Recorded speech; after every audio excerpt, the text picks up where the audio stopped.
6th of June, the day when we remember the sacrifice of those who fought Hitler, on the 6th of June, D-Day, some years ago. And it's from the vegetable patch here. There's some potatoes, there's the broad beans coming up, there's the onions doing well, there's the French beans coming up, all looking good. The main thing we can look at right now is a little bit of fruit thinning on the plums. I know I've discussed this before, but this is sort of turned into a little bit of a blog from the orchard rather than purely instruction, and it's nice to sort of keep up to date with things that are in season. This is a very, very important action for a number of reasons, and Julia's just having a go at the plums there. Right, Julia, this is a Victoria, isn't it? Yes. The most popular plum in England, certainly, a plum which has a great deal to be said for it, although I think there's another variety called Opal, which if I only had one plum, I'd probably plant Opal rather than Victoria. But anyhow, we're doing some thinning, and if you can see the branches, you want to just let go of that. You can see this branch is hanging quite low. Of course, we know these trees, and we know that these branches are hanging quite low. If I close in, we can see why it's hanging so low. Now, what do you think of that? Look at the size of these. Bear in mind, these plums are capable of being as big as a large hen's egg. Now, there's what, 1, 2, 3, 4, 5, 6, 7, 8, 9, 12, 13, 14, 15, 16, 17. There's about 30 plums there, over about a foot. Now, that can be easily 1.5 kilograms easily, and there's more up here.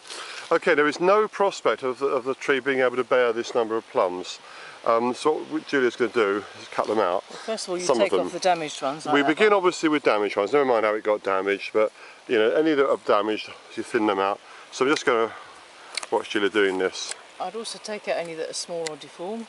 Yeah. And sometimes take out whole bunches. Yeah. I mean, just here I'm just going to slice through Sure. several there because there's just so many. Now, there are several reasons for doing this, in no particular order. One is because if you leave all of those, the weight of them will break the branch. I have seen this happen. I've come out and seen a plum tree that wasn't thinned, and I've seen basically the whole plum tree on the ground. 3 big branches, 2.5, 3 inches thick, snapped, smashed on the ground. It's got a bit of rusting on it. It's never going to do very good. That's right. Particularly at the tip of the branches, you need to remove cantilever effect, isn't it? Back to primary school physics. And where it's very windy, engineering, the whole tree is swinging around. Okay, so a heavy weight of plums can actually break the branch off and snap it down completely. No, I still think that's too many. Yeah, we'll carry on, do what you think is right. Another reason for doing it is to get bigger plums. Instead of having 30 plums weighing a kilogram, you can have 8 plums maybe weighing a kilogram, and they will look much more attractive to customers. Believe me, they will sell faster. I'm also taking off the odd leaf. Where that leaf is touching, as I'm snipping. Yeah. And another thing is fungal disease, because if you thin them out, you'll get better circulation there and less fungal disease. So we've gone from about 30 to 1, 2, 3, 4, 5, 6, 7, 8, 9, 10, 11, about 12. Do you, I think you need to still take another 3 or 4 out there. There's still too many on I agree. Now we've done, every year we've done this, we've gone back and needed to do it again. So we're trying to get it right first time. Okay. Now this looks like devastation, doesn't it? You think, what are these crazy people doing? Are they trying to grow fruit or what? Are they having a joke? Now we've got about 1 every inch approximately. About, yeah, is that right? Hang on, there's about a foot there. 1, 2, 3, 4, 5, 6, 7, 8, 9. Yeah, it's about 1, just about 1 every inch, inch and a half. Okay, now we'll come back to this tree later and we'll show you what it looks like. But yeah, you'll note also the tools that is being used. Just compare that to a regular.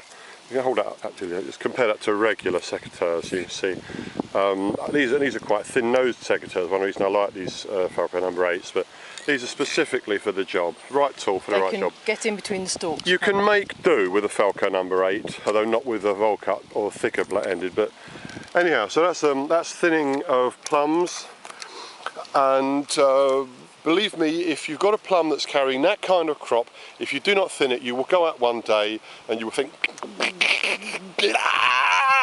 or whatever expression you use in that circumstance. And by the way, here's the branch that snapped off. See that? Just waving in the wind. It's not even a different way plums done that. Plum wood is very brittle. Yeah, there's another plum tree here where, you know, the same job needs doing, these need to be reduced to about 1 every inch, so I need to take out well over half of them. Great, plums are rewarding, but they can be frustrating. Some years, again, it's due to the weather at the time they blossom. Some years you've got no crop at all, other years you'll get a really big crop, and if you don't thin, they'll break branches.